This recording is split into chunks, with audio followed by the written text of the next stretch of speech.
குடிப்பதற்கு ஒரு மனம் இருந்தால் அவளை மறந்து விடலாம்.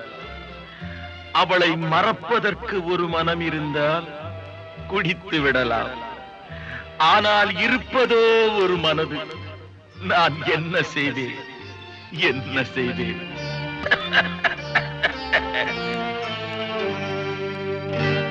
இரண்டு மனம் வேண்டும், இறைவனிடம் கேட்பேன். நினைத்து வாழ ஒன்று, மறந்து வாழ ஒன்று. இரண்டு மனம் வேண்டும், இறைவனிடம் கேட்பேன். நினைத்து வாழ ஒன்று, மறந்து வாழ ஒன்று. இரண்டு